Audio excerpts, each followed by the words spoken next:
បុណ្យកឋិនទានសាមគ្គីដងហាយចូលវត្តគិរីរុក្ខាវនារាមអាឡូចខ្ញុំព្រះករណាយើងខ្ញុំទាំងអស់គ្នាថ្នាក់ដឹកនាំមន្ត្រីរាជការញាតិញោមពុទ្ធបរិស័ទរាជធានីខេត្តក្នុងក្រៅប្រទេសលោកអាចារ្យគណៈកម្មការចំណុះជើងវត្តដែលមានសេចក្តីជ្រះថ្លាបានមូលមតិគ្នាជាឯកច្ឆន្ទផ្ដួចផ្ដើមប្រារព្ធពិធីបុណ្យកឋិនទានសាមគ្គី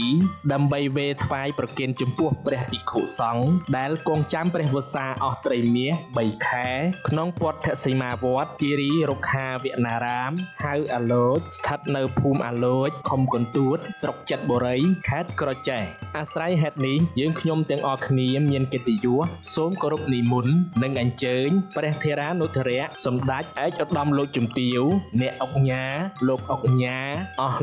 លោកស្រីអ្នកនាងកញ្ញាអគ្គមហាឧបាសកអគ្គមហាឧបាសិកាមហាឧបាសកមហាឧបាសិកាសពបរិសជនចិត្តឆ្ងាយញាតិញោមពុទ្ធបរិស័ទរាជធានីខេត្តក្នុងក្រៅប្រទេសមេត្តានិមន្តនិងអញ្ជើញចូលរួមក្នុងកម្មវិធីបុណ្យនេះឲ្យបានច្រើនកុះករនិងអនុមោទនាយកផល្លានិសង្ឃបុណ្យតាមសេចក្តីជ្រះថ្លារៀងខ្លួនកម្មវិធីបុណ្យថ្ងៃច័ន្ទ13កើតខែកដិកឆ្នាំម្សាញ់សប្បស័កពុទ្ធសករាជ2569ត្រូវនៅថ្ងៃទី3ខែវិច្ឆិកាឆ្នាំ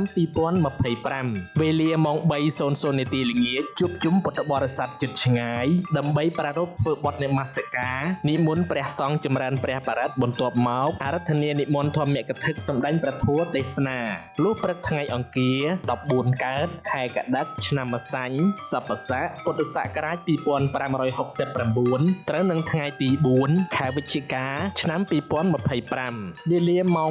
6:30 នាទីព្រឹកប្រគេនយីគូចំពោះព្រះសង្ឃវេលាម៉ោង 10:00 នាទីព្រឹកធ្វើបុណ្យនមស្ការព្រះរតនត្រ័យសមាទានសិលវេផតាហារប្រគេនចំពោះព្រះសង្ឃវេលាម៉ោង 12:00 នាទីថ្ងៃត្រង់រៀបចំក្បួនដង្ហែអង្គកឋិនទានសាមគ្គីប្រទក្សិណជុំវិញព្រះវិហារ3ជុំវេអង្គកឋិនទានសាមគ្គីថ្វាយចំពោះព្រះភិក្ខុសង្ឃឧទ្ទិសមហាកុសលជាកិច្ចបញ្ចប់នៃកម្មវិធីបុណ្យបញ្ជាក់ចំពោះសប្បុរសជនមានសទ្ធាជ្រះថ្លាចង់ចូលរួមគឺ1ហ៊ុនស្មើនឹង 50,000 រៀលទំនាក់ទំនងចូលបុណ្យ012 24